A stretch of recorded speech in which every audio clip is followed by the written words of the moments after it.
የእስራኤል አየር ኃይል በኢራን ላይ የሚሳኤል ማዕበል በተለይም በቴህራን፣ ታብሪዝ፣ ናታንዝ፣ ኢስፋሃን፣ አራክ፣ ኬርማንሻህ ላይ አውረደ።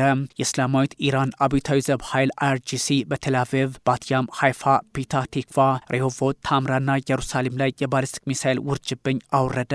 የአምስተኛ ቀኑ ምሽት አደገኛ የተኩስ ልውውጥ ትርጓሜው አይደለም። ከጥቃት ባሻገር የሀያላን አገራት ሚና ምንድን ነው? እስራኤልና ኢራን ጦርነቱን ያቆሙታል ወይ የሚለው ጭምር እየሆነ መጥቷል። አገራት አንድም በስጋት አንድም የራስን ጎራ ለመለየት በአሜሪካና በሩሲያ ጥላ ስር ሆነውም ቢሆን መካከለኛው ምስራቅ ፖለቲካ ውስጥ እንደገቡ ይነገራል። ኢራናውያን ማውራት አለባቸው። በእርግጥ ይህን ማድረግ ያለባቸው ቀድሞ ነበር። 60 ቀናት ነበሩን፣ እነሱም 60 ቀናት ነበራቸው። እንዳልኩት በ61ኛው ቀን ስምምነት የለንም። መስማማት አለባቸው። ይህ ለሁለቱም ወገኖች አሰቃቂ ነው። ነገር ግን ኢራን ይህን ጦርነት እያሸነፈች አይደለም። ማውራት አለባቸው። ጊዜው ከመሄዱ በፊት መነጋገር ይኖርባቸዋል። የአሜሪካው ፕሬዝዳንት ዶናልድ ትራምፕ የቴህራን ሰዎች በአፋጣኝ ከከተማዋ ይውጡ የሚል ማስጠንቀቂያ መስጠታቸው ፔንታጎን ተጨማሪ የመከላከያ አቅሙን ወደ መካከለኛው ምስራቅ መላኩና ማጥመዱ፣ ኔታንያሁ አያቶላህን መግደል ጦርነቱ እንደመቋጨት ነው ማለታቸው፣ የኢራን መንግስት ህዝቡ አንገት ለአንገት ከጠላት እስራኤል ጋር እንዲፋለም ጥሪ ማቅረቡ፣ ከትላንቱ ዛሬ ወታደራዊ ውጥረቱ ሰፍቶ የአየር ጥቃቱ ከመከላከያ ጽህፈት ቤቶች እስከ አገራት ኤምባሲዎችና የቴሌቪዥን ጣቢያዎች ላይ ማነጣጠሩ አስፈሪው ጊዜ እንዲሉ የሚያደርግ ሆኗል። ዶናልድ ትራምፕ በመካከለኛው ምስራቅ ፖለቲካ ላይ በተለይም በኢራን ጉዳይ ላይ አቋማቸው ለአተረጓጎም አስቸጋሪ እየሆነ መጥተዋል። በሰዓታት ውስጥ ከጦርነቱ ጀርባ የለንበትም፣ ወደ በእስራኤል አንጨክንም፣ ከጦርነቱ ይቁም፣ እስከ ኢራናውያን ዋና ከተማዋን ለቀው ይውጡና ጦራቸውን እስከ ማንቀሳቀስ መድረስ ጥያቄውን ለፋርሶቹ የበረታ አድርጎባቸዋል። 10 ሚሊዮን የቴህራን ህዝብ በአንድ ምሽት ወዴት ሊንቀሳቀስ ይችላል? በምን የጦርነት መለኪያስ ቢሆን ይህን ሁሉ ህዝብ ማንቀሳቀስ ይቻላል? የመንግስታቱ ድርጅትን አንቀጽ 51ን ማለትም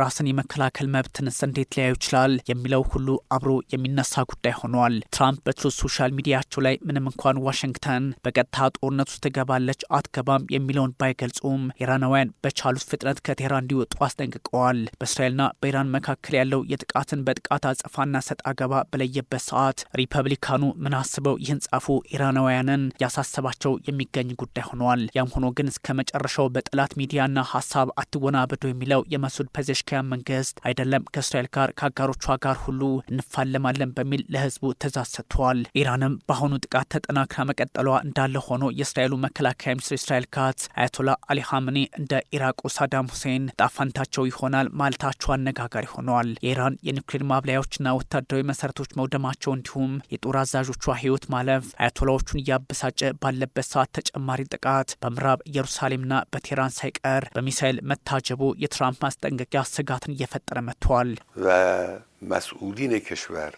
ጦራችን ተዘጋጅቷል። የሀገሪቱ ባለስልጣናትና ህዝቡ ከጦራችን ጎን ነው። ዛሬ በሁሉም የሀገሪቱ ፖለቲካ አንጃዎችና በመላው ኢራን ያሉ ቡድኖች ሁሉ አንድ መልእክት ሰደዋል። ሁሉም የሚሰማው ለተጠሉት ለአሸባሪዎቹና ለጽዮናውያኑ ምላሽ መስጠት የግድ እንዳለብን ነው።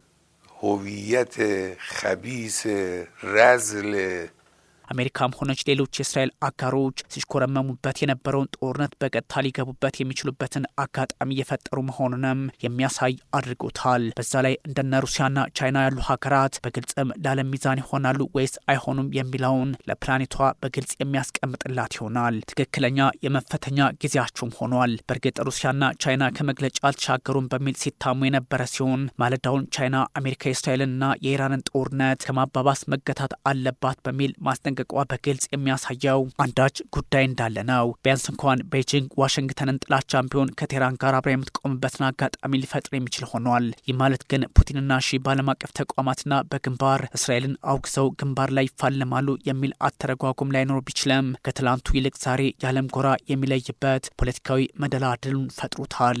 ዶናልድ ትራምፕ ከእስራኤል ጥቃት ጀርባ የለውበትም አሉ የሚለው አጓጉል ፖለቲካዊ መመጻደቅ አሊያም ለጉዳዩ ፍትሐዊ ነኝ ለማለት ካልሆነ በስተቀር እጃቸው እንዳለበት የሚያሳዩ ነጥቦች እጅጉን እየበዙ ናቸው።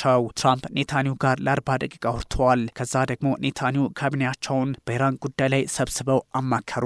አሜሪካን በኢራቅ ያሉ ዜጎቿ እንዲወጡ አዘዘች የሚሉትን ቅድመ የጥቃቱን አካሄዶች መውሰድ ከበቂ በላይ አድርጎታል። አደራቸውን በድጋሜ ኢራናውያን ቴህራኑን ለቀው መውጣት አለባቸው በሚል ሀሳብ መስጠታቸው ዶናልድ ትራምፕ ይህን ጉዳይ በድጋሜ እንዲመለከቱት አድርጓቸዋል። ኢራን የኒውክሌር ስምምነቱን መፈረም ነበረባት፣ ነግሬያቸው ነበር።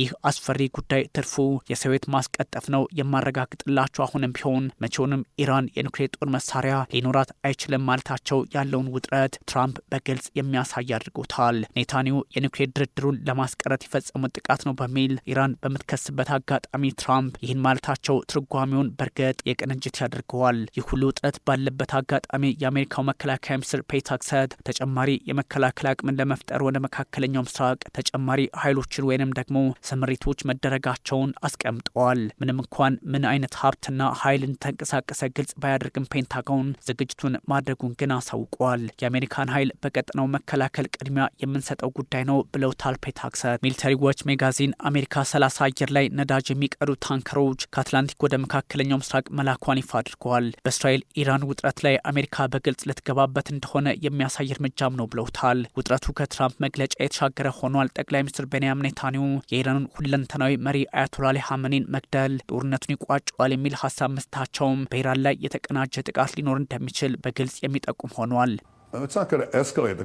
ግጭቱን አያባብሰውም። ግጭቱን የሚቋጨው ይሆናል።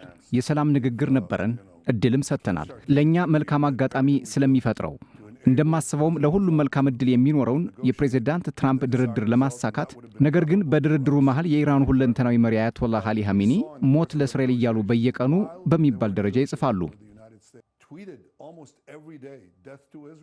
ኔታንያሁ ይህን አስተያየት ከሰጡ በኋላ ሁለት የአሜሪካ የጦር መርከቦች ወደ ቀጠናው ቀርበዋል የሚል መረጃ መውጣቱ ደግሞ ጉዳዩን አስቸጋሪ አድርጎታል። ዩኤስኤስ ካርል ቪንሰን በአረቢያ ባህር እንዲሁም ዩኤስኤስ ኔሚትስን አይተናል የሚል መረጃ ተጋርተዋል። ኔሚትስ በድጋሜ በደቡባዊ ቻይና ባህር የተጠመደች ሲሆን አሊያም የተንቀሳቀሰች ከመሆኗን ባሻገር የዩኤስኤስ ካርል ቪንሰን ሚናን ለመተካት ነው ተብሏል። በእርግጥ ውሳኔው ሁለቱም መርከቦች በአካባቢው እንዲቆዩ ይደረጋል የሚል ሲሆን ምናልባትም ከጦርነቱ በፊት የተንቀሳቀሱ ሳይሆኑ አይቀሩም የሚል መረጃም እንዲሁ እየወጣ ይገኛል። ሚሳኤልን በአየር ላይ ማውደም የሚችሉም ናቸው ይባላቸዋል። ይህ ባለበት አጋጣሚ ማለትም አሜሪካ ዓለም አቀፍ ዝግጅት እያደረገች ነው በሚባልበት ሰዓት ቻይና የኢራንና የእስራኤልን ውጥረት ማባባስ የለብሽም በሚል አሜሪካን ማስጠንቀቋ ፖለቲካውን እያወሳሰበው መጥተዋል። ትራምፕ የቴህራን ነዋሪዎች አሁኑኑ ለቃችሁ ውጡ ማለታቸውን ተከትሎ ነው ቤጂንግ ዋሽንግተንን ያስጠነቀቀችው። በሰዓቱ ላይ ነዳጅ መጨመር አሜሪካ ሚናዋ ሆኗል፣ ግፊት መፍጠርም ውጥረቱን አይቀንሰውም በሚል እየወቀሰች ይገኛል። ዛሬ ንጋቱን እስራኤል 30 ሚሳኤሎችን ኢራን ተኩሳብኛለች ማለቷም ተሰምተዋል። አብዛኞቹን አክሽፍ ያለው ጉዳት ያደረሱብንም አሉ